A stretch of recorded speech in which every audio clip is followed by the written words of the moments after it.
Vanquish whom? Yeah, it's here Cupid, because it's the what is that? Continuation of the last verse. So it's about the Cupid. And vanquish him. Yet they cannot be free from the overwhelming effects of their own wrath. Such wrath can never enter into the heart of him. So it is whom? Of course, it's Prabhupada is writing, the Lord, who is above all this. So him with a capital H, another him with a small h. So how can lust take shelter in his capital H mind? Purport. When Lord Shiva was engaged in severely austere meditation, Cupid, the demigod of lust, threw his arrow of sex desire. Lord Shiva, thus being angry at him, glanced at Cupid in great wrath, and at once the body of Cupid was annihilated. Although Lord Shiva was so powerful, he was unable to get free from the effects of such wrath. But in the behavior of Lord Vishnu, there is no incident of such wrath at any time. On the contrary, Bhrigumuni tested the tolerance of the Lord by purposely kicking his chest. But instead of being angry at Bhrigumuni, the Lord begged his pardon, saying that Bhrigumuni's foot might have been badly hurt because the Lord's chest is too hard. Krishna. The Lord has the sign of Bhrigumuni's foot, Bhrigupada, as the mark of tolerance. Jai. The Lord, therefore, is never affected by any kind of wrath. So how can there be any place for lust, which is less strong than wrath? When lust or desire is not fulfilled, there is the appearance of wrath. But in the absence of wrath, how can there be any place for lust?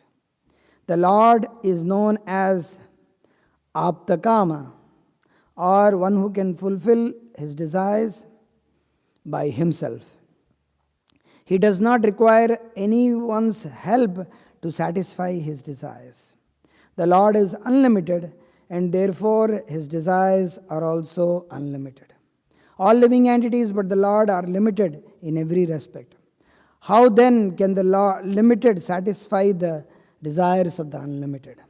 The conclusion is that the absolute personality of Godhead has neither lust nor anger. And even if there is sometimes a show of lust and anger by the absolute, it should be considered an absolute benediction.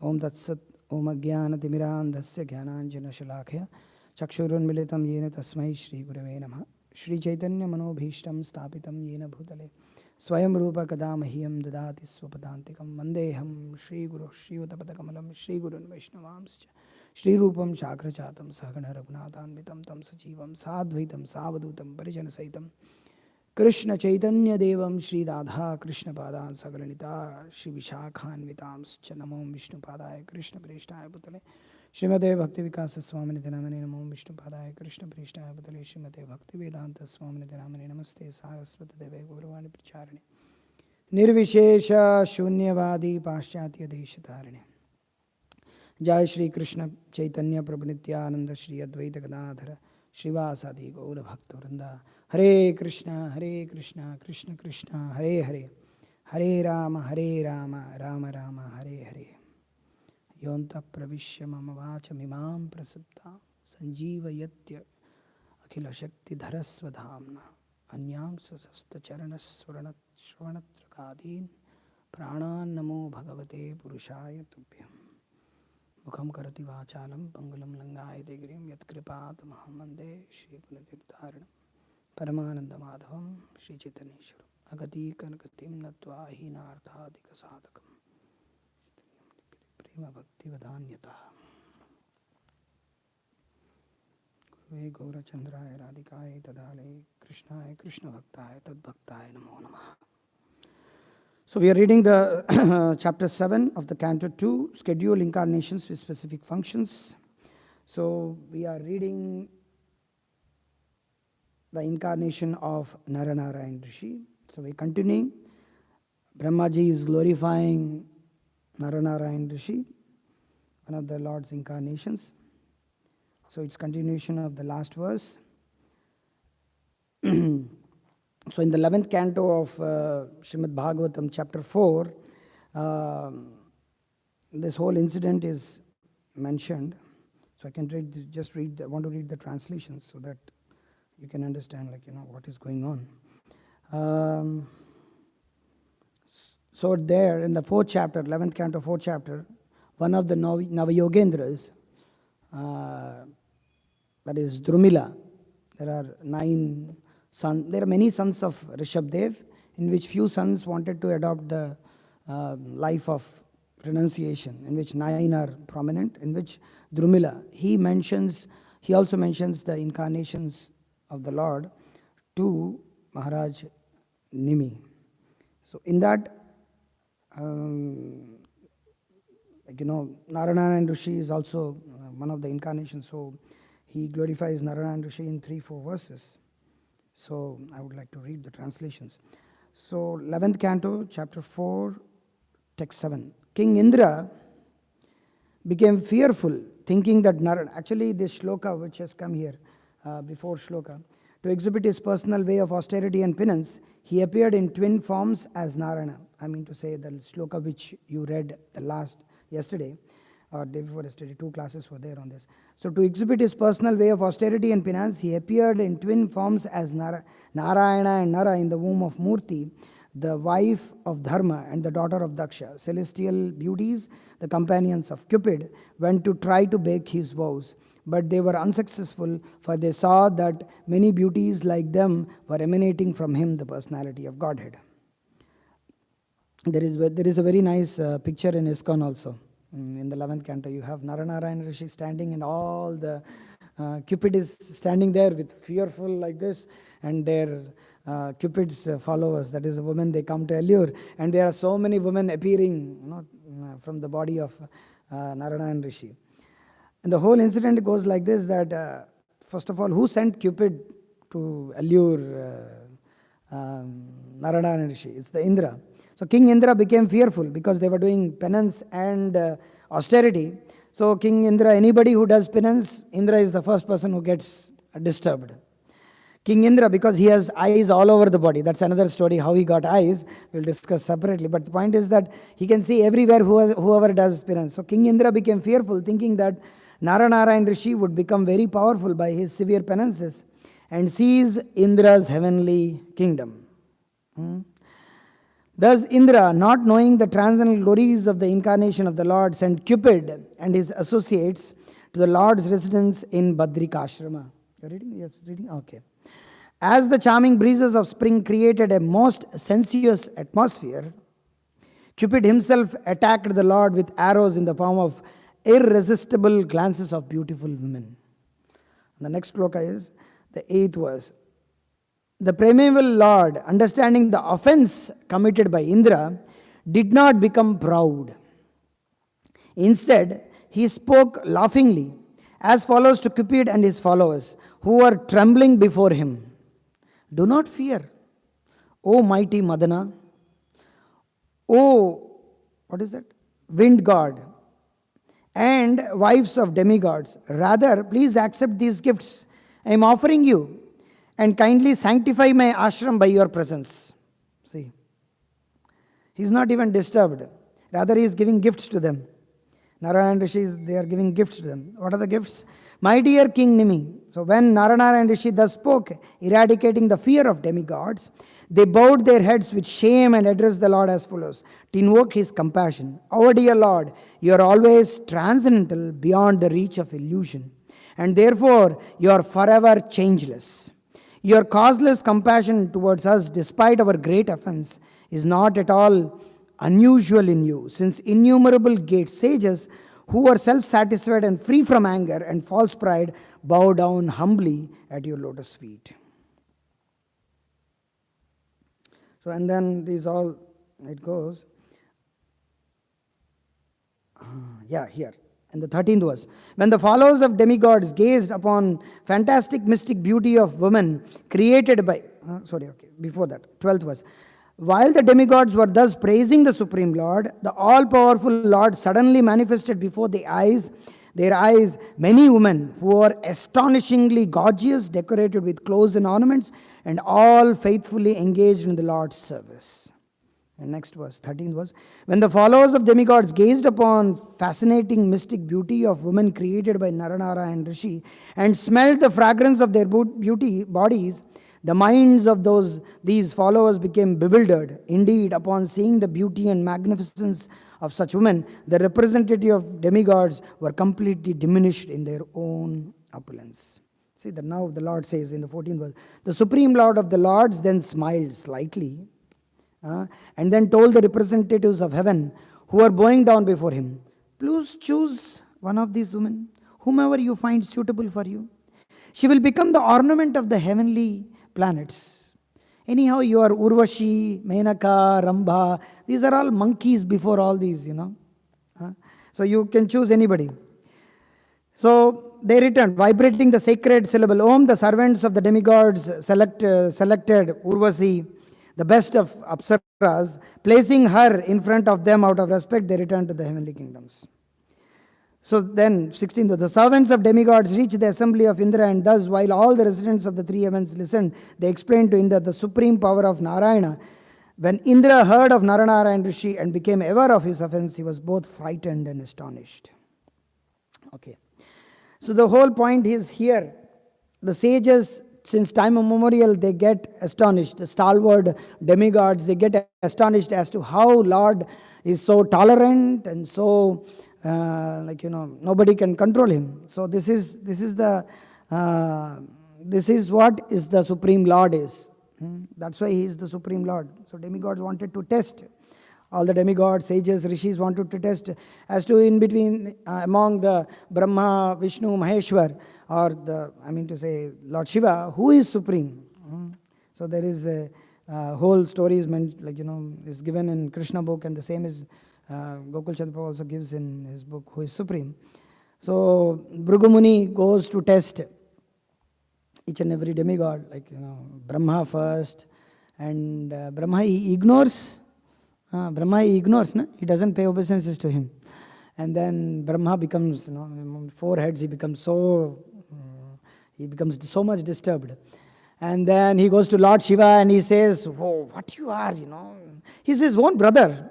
And he says that, oh, you are always roaming with these ghosts, and you are having these snakes all over your body, and your ashes all over your body. You're so smelling. And Lord Shiva, he wanted to even kill him or curse him. But then Parvati says, Om Shanti, Shanti, Shanti, please forgive your brother. And then he just enters Swetadeep, and without any, Lord is busy with his Lakshmi Devi massaging the feet, and then he doesn't see anywhere. He just enters, and then with his foot, he just hits on the chest. That's what Prabhupada says here. Is that? On the contrary, Bhrigu Muni tested the tolerance of the Lord by purposely kicking his chest. But instead of being angry at Bhrigu Muni, the Lord begged his pardon. Saying that Bhrigu Muni's foot might have been badly hurt because of Lord's chest is too hard. So the Lord has the sign of Bhrigu Muni's foot, Bhrigupada, as the mark of tolerance. So even Lord Shiva was not able to control his wrath. There was always a reason. So this whole instance is that Lord has a reason to chastise. What is that chastise word? Dahanti. Kamam dahanti kritano nanurosha drishtya. That means there is always a reason that what is that? Lord could chastise Indra, Lord could chastise Cupid and all the Urvashis and all, but Lord was so tolerant. But Lord Shiva, many stalwarts, Lord Shiva was also tested by Cupid, and Lord Shiva, he opens his third eye and burns the Cupid. And then he takes birth. That is another story. But the point is that he couldn't control his wrath. So kama is called as lust. In the 6th canto, there is one more word called, you remember this word? Kamanuja. Actually, Krishna is called Rama, or Rama is called Rama. And who is Ramanuja? Lakshmana. So, Kama is having another younger brother. It's called as Kamanuja. Who is that? Ever thought of that? When the 6 Kumaras or the 4 Kumaras enter, the word, actually they become angry. But the word-to-word meaning in the sloka it is said, Kamanuja. I was surprised to read that first. Kamanuja means the younger brother of lust. That is anger. So now we are going to read some very nectarian things today of Kama and his younger brother, Kamanuja. Here it is said, Shrayeta, taking shelter of. Either one has to take shelter of Rama or Ramanuja, or one has to take shelter of Kama or Kamanuja. So, I don't want to go to Bhagavatam. There is a whole lot of many pastimes, many shlokas. What does lust do? In the 3rd canto, in the 7th canto, Prahlad Maharaj explains how the memory, how the happiness, how the enjoyment, everything, whatever material, whatever spiritual you lose. But I want to concentrate on Bhagavad Gita. What Krishna says as to what happens, why, what is this lust about, which is the satiable enemy. Because this is Arjuna, he's not speaking to Arjuna, because Arjuna has, Urvashi. It was Urvashi who allured Arjuna? Yeah. Same Urvashi again. So Arjuna is what is that? Gudakesha. Ignorance. One of the sign of ignorance is to be lusty, angry, pride, illusion, all the 6 things, and the many things come, many folds. So Arjuna is Gudakesha. That means he has conquered over sleep and ignorance. Ignorance is a sign of being lusty. So Arjuna, who is Arjuna? Who could just see the eyeball, not just the eyeball, within the what is that small hole? But I don't know, the black one. See, pupil. And who could say to Urvashi, my mother, and Urvashi curses him and he is tolerant. He could have, again cursed Urvashi. But he doesn't do that. He tolerates. And she benedicts him that this curse will be a curse in disguise for you at the Virat. They could know what is going to happen. So he becomes Brhanala and that becomes the whole thing. So the point is that Arjuna could conquer, he's already conquered the lust. But in order to explain to us, he gives the whole thing. Because the karma yogis, the jnana yogis, all the yogis mentioned except bhakti yogis, they perform activity first and then offer the results to the Lord. That's why it is called yoga. We should understand very clearly. They perform, that is the karma yogis, they perform the activities and the results they want to give to the Lord. They want to become karma yogis. Oh, I'm karma yogi. What is that? Yajna arthat karmanyatra lokoyam karma. Oh, you are all karma bandhana. I am giving to the yajna. Swaha, I am karma yogi. Jnana yogi, oh, it's for the Lord, I want to know. So, or Ashtanga yogi, they perform the activity and the results they offer. But bhakti yoga is entirely different. Action is first offered to the Lord. And then it is performed as a matter of offering. So the whole thing is just offering. That's why this Acharya state, that's why bhakti is mentioned 2 times in, of course, many shlokas, but particularly in a shloka called, what is that? Patram pushpam phalam toyam yome bhaktya pranyasati tadham bhakti uparitam asnani priyatatmana. So where the Acharya state, they give difference as to between the other yogis and bhakti yogis. So they offer to the Lord and then perform. Those who don't offer, they are called kamis. And then the whole thing as to how the is explained in the second chapter of Bhagavad Gita, how the anger. Third chapter is explained how the lust. So we will read through the Bhagavad Gita, to the pages of Bhagavad Gita, how as to the problems. So it all starts with Arjuna's questions. Actually, how many questions did Arjuna ask throughout the whole Bhagavad Gita? How many? 5. Come on, guess. So many numbers are there, because I told you. There are 12 questions Arjuna asks in the entire Bhagavad Gita. Of course, there are so many arguments in the first chapter of Bhagavad Gita. There are 12 questions Arjuna asks. In which what is the first question which Arjuna asks? Bhagavad Gita. What is the first question which Arjuna asks? I think. That is not a question. That is not a question. She says, I want to surrender unto you. You see it. No. Yes. That is the second question which Arjuna asks. It's very interesting. In the flow of Bhagavad Gita, if you see, according to the questions, Krishna is very, he cuts the arguments of Arjuna. At the same time, he answers. And answers and arguments are intertwined in such a way, and Krishna also answers all those questions. So it's the whole thing.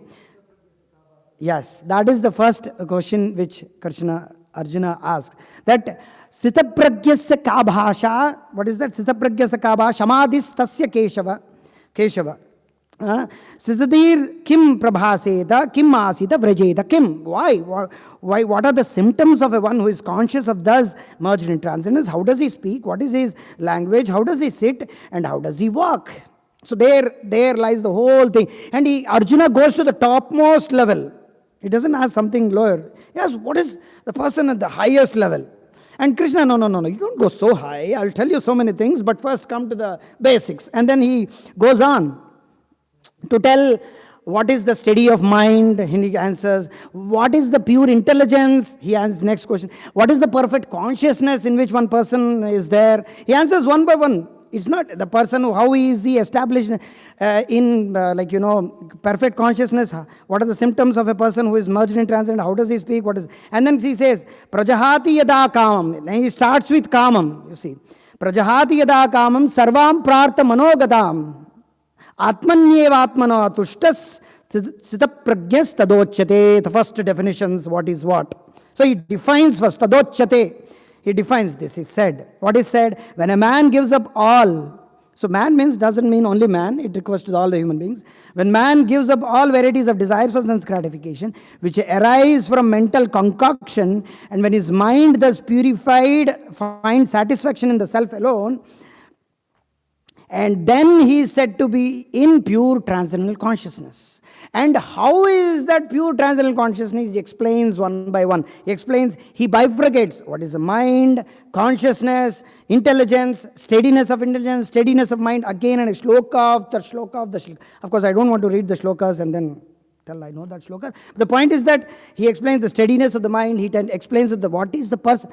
See, one should understand, the second chapter is the contents of the Gita summarized. That means he is going to explain all these things, whatever he is going to explain in detail in other chapters. It's not that he's just giving a hints to Arjuna. This is this, this is this, this is this, this is this. So I'm going to explain to you in the next chapter. And Krishna very fast begins about the karma in the third chapter immediately. What is the problem? Why are you not acting for me? What is the problem? So he explains that. So we will read it in the third chapter. So first he explains about the steadiness of the mind. He explains the perfect knowledge. He explains the perfect consciousness. He explained how one can be fixed in consciousness. The shloka of the shloka you can read whenever you get time. And then he explains who can attain peace and then who can attain real peace in the 70th and 71st shloka. So, and then before that, he explains two things how a person falls down. Of course, he explains many things in the next chapters how falls down, how he falls down and then becomes a demon. But the point is that he explains as to how the lust arises, how the brother of lust, Mr. Anger, arises. So he says, Dhyayato Vishayan. He starts all with Dhyayantu. So what is that? Dhyayan. It starts with Dhyayana. That means he wants to meditate. Actually, Yama, Niyama, Dharana and then Dhyan comes. But for a sense gratificatory person, Dhyan first of all comes. First itself comes. Dhyana. So Dhyayato Vishayan Pumsa. Because already the senses, they are like the snake. If you see, always it moves its head like this only. And then when it... So it's like the senses are acharyas compared to the snake. It always tries to what is that called? Sting. Or sting is like scorpion does. Strike is called strike. Sting, scorpion does. So the Dhyayato Vishayan Pumbas Sangas Teshopajayate. Because the Teshopajayate means, it is a Teshopajayate. Upajayate means the sense objects already are attached to the senses and he is dhyana, he is meditating. So while contemplating the objects of the person, develops attachment. So when you are trying to see something, you develop attachment. So Sangat Sanjayate Kama, from that desire arises. And then from desire, attachment arises. From attachment, there is, for you unceasable attachment, there is lust develops. So here, Lord Shiva, when he was meditating, the Cupid released demigod through arrows of sex desire. What are the arrows? Because how the attachment develops, it is mentioned in the Shastra, and His Holiness Bhakti Vikas Maharaj gives in his book Brahmacharya and Krishna Consciousness. The eyes have a tendency to stray towards women, but this should be given up. Everybody should give up their eyes. What do you want to become? Blind like Bilomangal Thakur? No, you have to see always down. You have to see the feet. It is said you have to see the feet of women. You should not see the face. So, for the man. And for woman, she should see sideways or somewhere, so that she should always. So, it is parasparam. Otherwise, it is aparaspara sambhutam kimanyat kamahaitukam. There's another verse in the 5th chapter. So we'll read that. So, when a man looks at woman, then Cupid, Kamadeva, standing nearby. So very simple. Standing just nearby. It doesn't go somewhere else. He just stands nearby with a flower bow. Immediately shoots an arrow. I wanted to know what is that flower. Flower bow immediately shoots an arrow called Mohana. Infatuation, delusion or folly, which causes the man to be fascinated by the female form. After this preliminary bewilderment, Cupid sends further 4 arrows. Stambana stuns the man, causes him to forget all else. Unmadana, which causes him to be as if intoxicated. Soshana, which causes intense attraction. And then last, burning of the heart. Tapana. That's all. So this is what lust develops, and then lust turns into anger. No, this is not the full stop. Again it goes. Krodhat bhavati sammohat smriti vibhramaha. Smriti bhramsat buddhinasho buddhinashat pranashyati. If you go to India, people know these 2 shlokas like anything. People left, right, center they quote. And they indulge also. How it goes, Krishna only knows. So people know like anything these shlokas. From anger, complete delusion arises, and delusion, bewilderment of memory. And when memory is bewildered, intelligence is lost.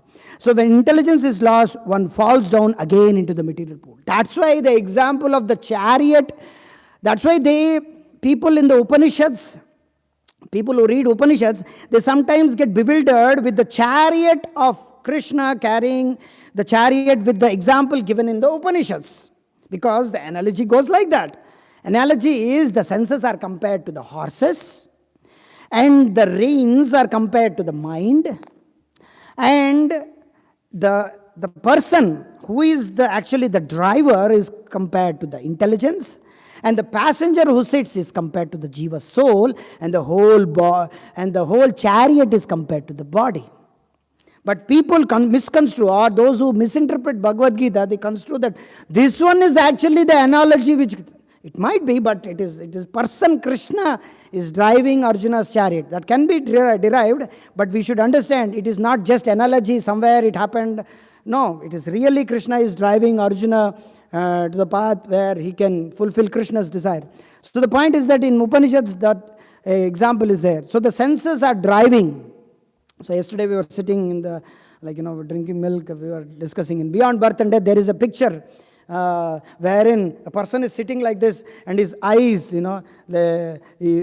plucked like this and it goes somewhere else. His tongue, you've seen that picture?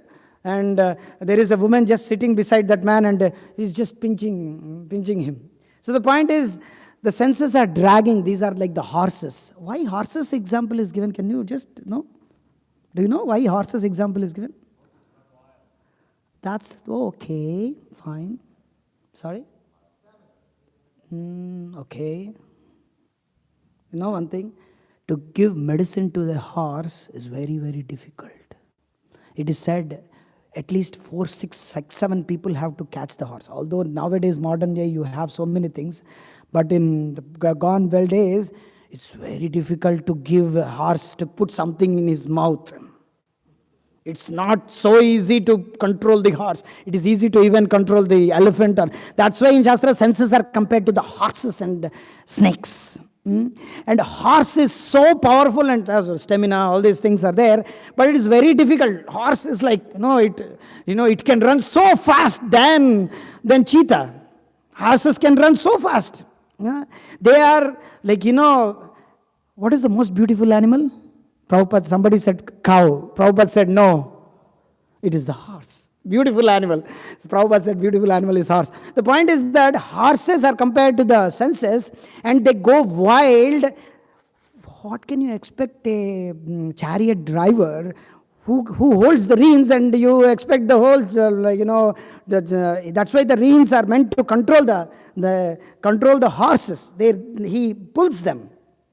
But if the senses go astray, the chariot driver intelligence which is there, he cannot control the reins in his hand and then he loses and the chariot becomes, meets with an accident and the passenger, he may end up losing his life. So the whole example is very, very, to meditate upon.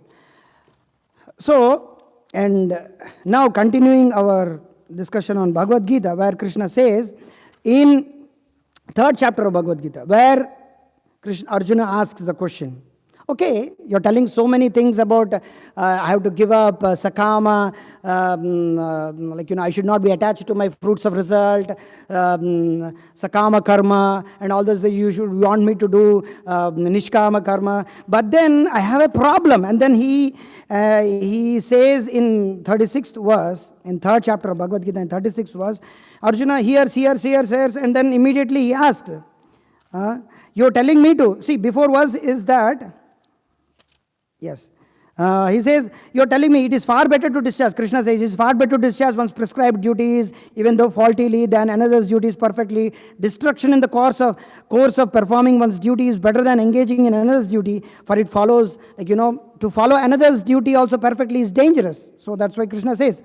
But then I don't feel this one is more dangerous, but actually the one which is there within my heart, that is more dangerous. And then he asks, what he asks? Arjuna vacha. Atakena prayuktoyam papam charati purusha anichchanapi varshneya baladiva nivochitaha.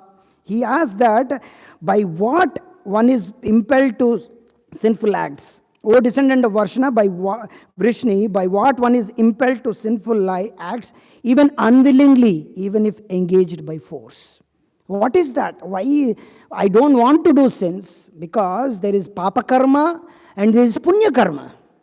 Punya karma, you go up, you come down, you take a nice body in the heavenly planets, you go again and gata gatam kama kama labanti. It's very nice to go everything. But papa karma, you drill down.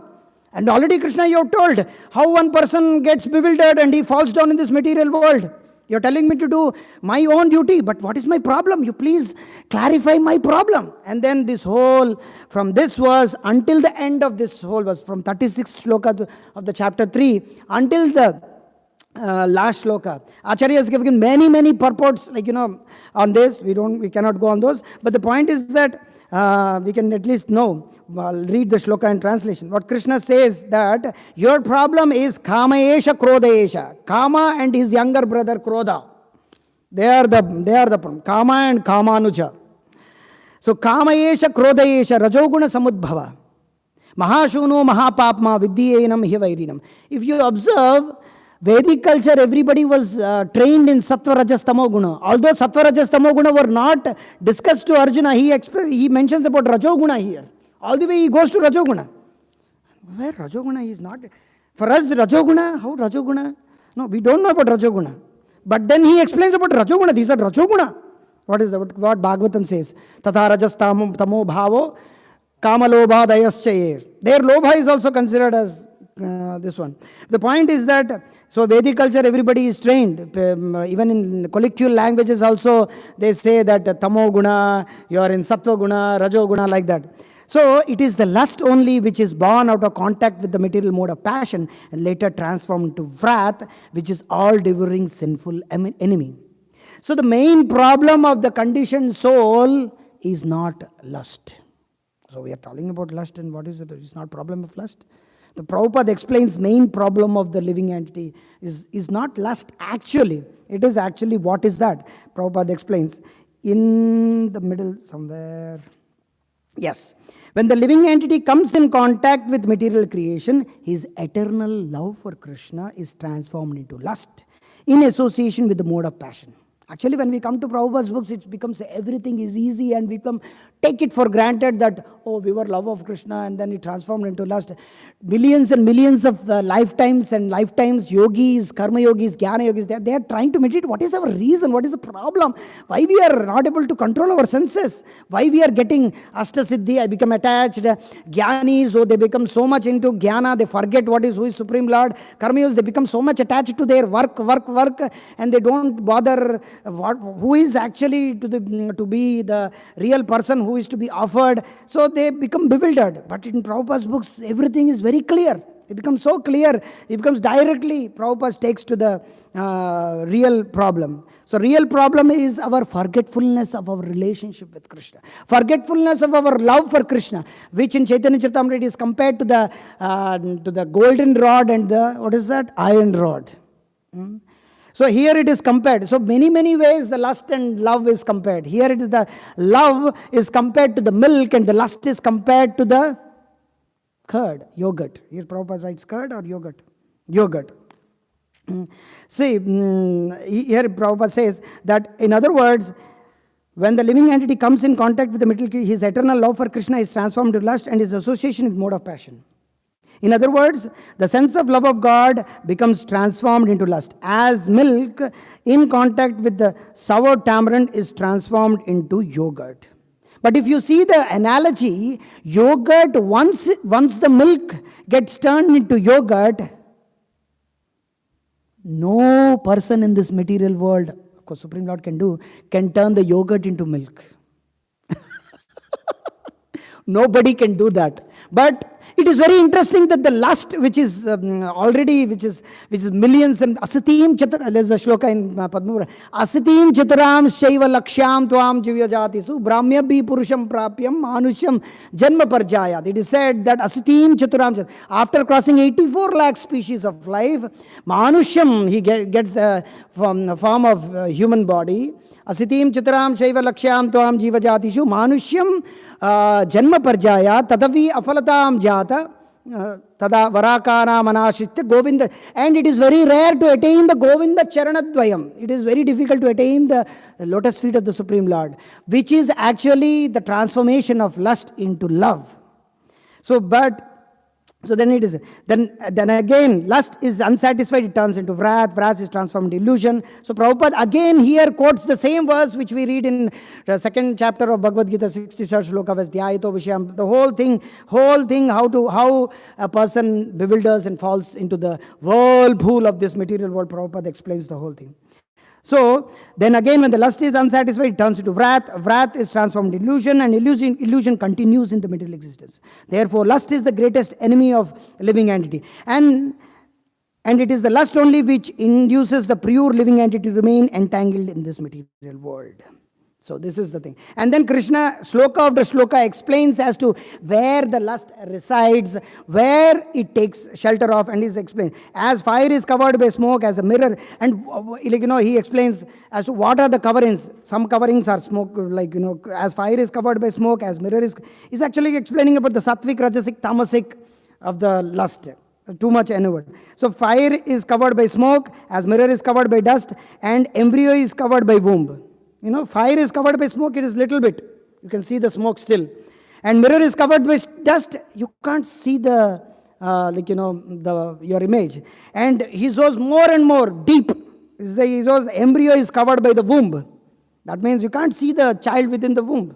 So the living entity is similarly covered by different degrees of lust. Everybody is lusty in this material world. Prabhupada said everybody is is lusty in this material world. Some are fire in the smoke, some are dusty like mirror, some are like an embryo in the child in the embryo. And then Krishna explains, thus the wise living entity's pure consciousness becomes covered by his eternal enemy of lust.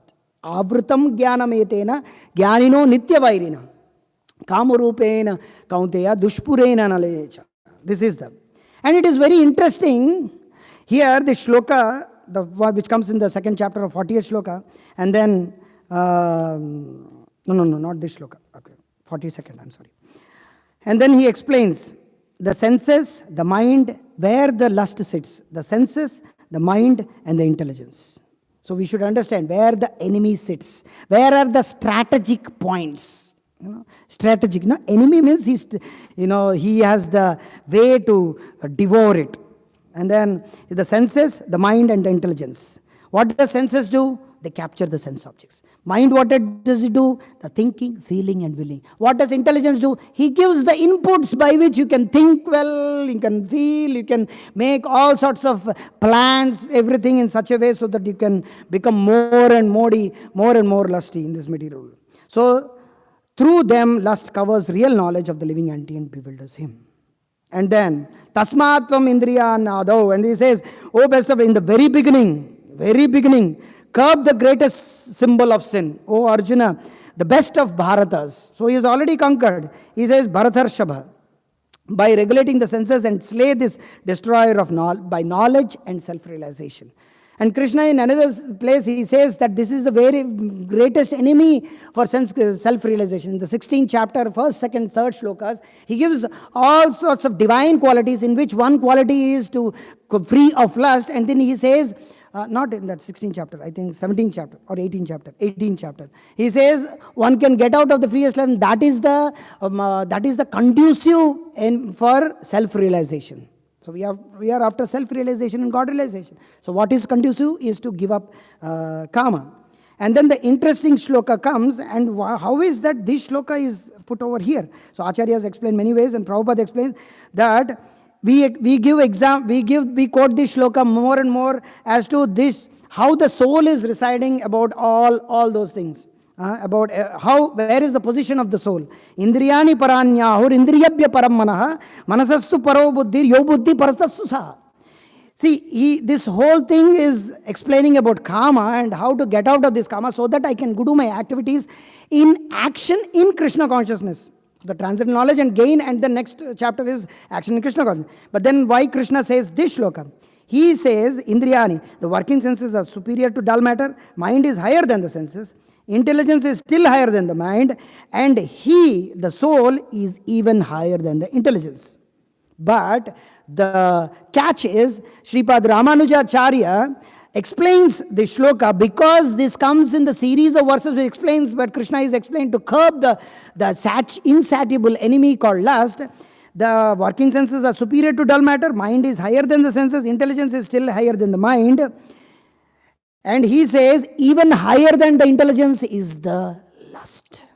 The saha, he explains that this is the lust, which is much, much higher.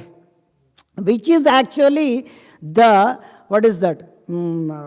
This is the shackles of this material world. This is what Acharyas explain about. So, normally if you read the shloka, it doesn't reflect over there. Buddhe paratastu saha, higher is the soul, that is correct.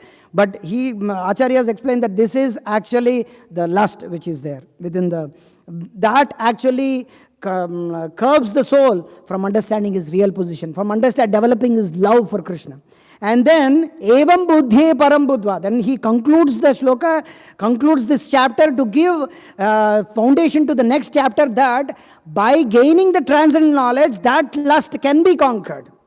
Thus, knowing oneself, evam buddhe param buddhva, samsadyabhyatmamam atmana, jaishatrum mahabaho kamarupa durasadam. He says that, thus knowing oneself to be transcendental to the material senses, mind, intelligence, O mighty Amada, one should steady the mind by deliberate spiritual intelligence. Now we see that intelligence here may, actually in shloka buddhi, kama, actually kama may mean just desire, kama may mean lust. So like that, intelligence may mean, atma may mean, like, Atma may mean Jivatma, Atma may mean Paramatma, Atma may mean body, Atma may mean mind, Atma may mean intelligence also. So here, Krishna, he says, here Atmana is not, one Atmana is intelligence, one Atmana is mind. Once one devotee asked Maharaj, Udaret Atmana Atmanam avasadet Atmaiva Atmano Bandhur Atmaiva Ripur Atmana. So many Atmas. How to understand which Atma is what Atma? Maharaj was asked this question. How Arjuna could understand is this Atma is that Atma? And then Maharaj said, Arjuna is not like fool like you. Simple, fool like you. So we have to tell. So here in the word-to-word meaning it said Atma means mind, Atma means intelligence. So here it is intelligence. That is Krishna consciousness. Thus, by spiritual strength, conquer this insatiable enemy called lust. And then, if you see, now this whole thing went into, and then in the 16th chapter, if you see the Bhagavad Gita, 4th chapter explains about transcendental knowledge, and 5th chapter also, Krishna explains this in one shloka. Actually, if you see the 2nd chapter, Krishna explains Bhakti Yoga in such a way that how can be fixed. What is the shloka? Krishna explains a glance of Bhakti Yoga in the 2nd chapter, how one can, if one attains that, then he can conquer everything and then he can be fixed in knowledge. What is that shloka? What is that shloka? Tani sarvani samyamya yukta asita mat paraha. Okay, I should take that shloka. He says, Tani sarvani karmani yukta asita mat paraha yashaihi Yasyendriyani Tasya Prajna Pratishtitha. I think this is 2nd chapter, which shloka? I think that is 31. 31, no. Huh? 57. Yes, 57. Yeah, Prajna, yes. I read it, but 57. No, not 57. Yes, it is 61st shloka. One who restrains his senses, keeping them under full control, fixes his conscious upon me, is known as the man of steady intelligence. Here the intelligence is not material intelligence, it's spiritual intelligence. Actually, that because this intelligence is fixed on Krishna. And then in the 26th chapter of 5th chapter, he says, Kama Krodha Vimuktanam Yatinam Yatachetasam. Abhito Brahma Nirvanam Vartate Viditatmanam. Here again Krishna brings out again and again Kama Krodha. He brings Kama Krodha every time and now. Kama and Kamanuja every time. You should always remember these two things. Those who are free from anger and all material desires, who are self-realized, self-disciplined and constantly endeavoring for perfection, are assured of liberation in supreme in very near future. It's very, very, very startling verse in the middle of the whole 5th chapter, immediately explains. And then actually in the, before that, why Krishna explains that? Before that he explains about what is the problem. One more problem he explains even in this 22nd. He says that yehi samsparshaja bhoga dukkha. Actually, what is the problem? Why? What in action Krishna consciousness is there? You have to work for Krishna. The Lord is there, but the intelligent person, here again intelligent person is, that intelligence is spiritual intelligence. Those who are spiritually intelligent, they don't take part in the source of misery. Yehi sansparshaja bhoga dukkayona yevate adyantavanta kaunteya nateshu rumate buddha. And Prabhupada is very intelligently quoting The shloka of Upanishad, Ramante yogino anante satyanande chidatmani. Iti Ramapadena asau parabrahma abhidiyate. Mayavadis love this shloka. Love it. They love it. They want to Ramante. They want to give this shloka very, very important. But Rama is here, the Supreme Lord, Supreme Personality of God, Rama. If we are not servant of Rama, then we are servant of Kama. Simple. And then in the 16th chapter of Bhagavad Gita, Krishna and 8th chapter also Krishna says sometimes, but 16th chapter, what is the shloka, 16th chapter of Bhagavad Gita? I'm asking what is the shloka where Krishna says about lust, anger, greed, which will drive away to hell. No, what is this? No. Trividham narakasyedam. Dvaram atman nashanam. Lag. If you are lag in Krishna consciousness, why you are lag in Krishna consciousness? Because there is lust, anger and greed. Lag. This is, I developed it. So I was just writing this lust, anger, greed, Then I found out this word called lag. There is lag in Krishna consciousness. Why there is lag? We drag, we drag our Japamala, we lag. So this is our lust, anger, greed. 3 gates to hell, And it is interesting. If you see Prabhupada's books, Prabhupada in many, many things, so he explains in the next shloka about the before shloka. You observed or not, I don't know. I observed that Prabhupada, instead of telling in the particular shloka, he explains everything in the next shloka. So if you see this particular shloka, 16.21, I don't want to take more time. So many things need to be explained. That is 16.21, yes. 16.21. Trividam narakasyedam dwaram nashanam atmanah kama krodas tadha lobas tasmadetat trayam trajet vrajet. So trajet, one should give up. So there are 3 gates of hell leading, 3 gates leading to hell: lust, anger and greed, and every sane man should give these up, for they lead to the degradation of the soul. So every sane man and woman and everybody should give. So human life, one has to give. Animals cannot give up. Animals are, by nature, their body is meant for, making these lusty desires fulfilled. In one more, Acharyas are, they give example, I don't know where I read it, they give example of material nature wherever they see, to keep their mind on the Supreme Lord. They give example of fish, they give example of tortoise, and they give example of, what is another example given by Vanacharya?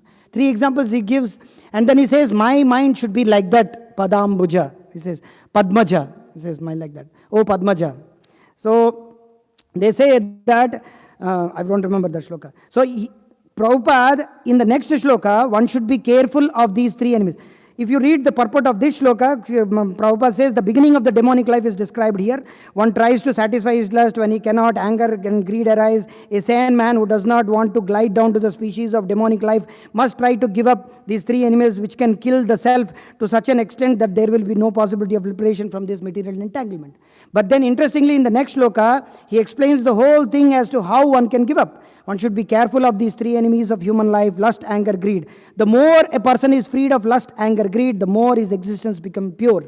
And in the first canto of Bhagavatam, Prabhupada explains as to how one can be pure in mind. One cannot be, you remember reading that? One cannot be pure in mind unless and until one is pure in his eating, sleeping, mating and defending. One cannot be pure in his meeting, depending on once he is, the whole thing, of course I don't remember the particular verse, so whole thing Prabhupada explains. And there are so many shlokas explaining about, in the 16th chapter of 18, also Kama, Krodam, Cha Samashritaha, so I can give the shlokas, we can read in the 16th chapter of 33rd shloka also, this particular thing is there. Ya Shastra Vidimuchidya, even to give up Shastra, that is also lust. Many, many ways this lust, gives rise in this. Prabhupada says in the first canto that this lust gives up in, so many isms, he explains. What is that ism? So many isms, and Prabhupada explains all the isms. The whole civilization is about, the whole Bhagavatam, Prabhupada explains many, many verses. So, The whole thing. It's all there in Prabhupada's books. We have to read again and again and again. See, Shastri Vidimuchridya Vartate Kamakarata. We should not act whimsically. So we should always keep our mind in such a way by the mercy of Guru and Krishna. Without the mercy of Guru and Krishna, we cannot come out of lust. So Guru helps us so that we. So how to? Yoga, one of the principles of yoga, which Patanjali says, Yoga Chitta Vritti Nirodha. It says Yoga Chitta. That means you have to engage your Chitta into the, to conquer your mind. Then only one can attain yoga. It is said. So that means Guru Mukha Padma Vakya Chittete Koriyaka. So one's chitta should be engaged in not just the lotus feet of the Lord, lotus feet of the Supreme Lord and the Guru, on the instructions of the Lord by which one can conquer this one. In another place in Bhagavad Gita, Prabhupada says that one can engage the mind, one can conquer the lust by thinking of the welfare of others. You're not thinking of yourself. Welfare of others. By thinking of the welfare of others, you can conquer the lust. You can control your mind, you can control your senses. Then you don't see the form of woman. You don't see the form, whether he's black, white, whether he's wearing something, doing something. We try to give the soul. What is that? Among the many shlokas in Bhagavatam 11th canto explains that, what is that? He says that, what is that? I forgot that. 4 ways one can serve the Supreme Lord. I forgot that verse. Whatever it is. So the point is that Buddhi, Shri, Dhanam, you have the Buddhi, you can... I forgot that verse. So the point is that by giving welfare, by thinking always about the welfare of others, this insatiable lust or mind, all the senses can be controlled. Otherwise, it is impossible. Hare Krishna, Krishna Krishna, Hare Hare, Hare Ram, Ram Ram, Hare Hare. Hare Krishna. Any questions or comments?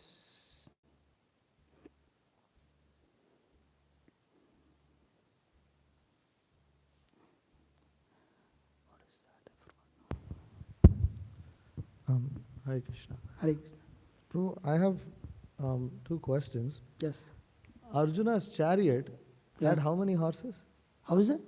Arjuna's chariot is described as how many horses? 4 horses only. 4, right? Sometimes Mayavadis depict as 7 horses. Because it is not 5. It is said 4 or 5. I don't know. 4, as far as my knowledge 4 or 5. 4 is there. Okay. Okay. Their names are also there. Then they should not compare that analogy with, because Krishna is saying 5 horses in the analogy. 4 horses, 5 horses. Actually, this whole chariot was given by Agnidev to Krishna. That's okay. But I've heard it's 4 horses in their names. Their names are there. Their names are there also. Yes. 4 or 5 horses. Yeah. Second is, in the 2nd chapter, I've wondered, see, Krishna is speaking all these things, but he never used this word.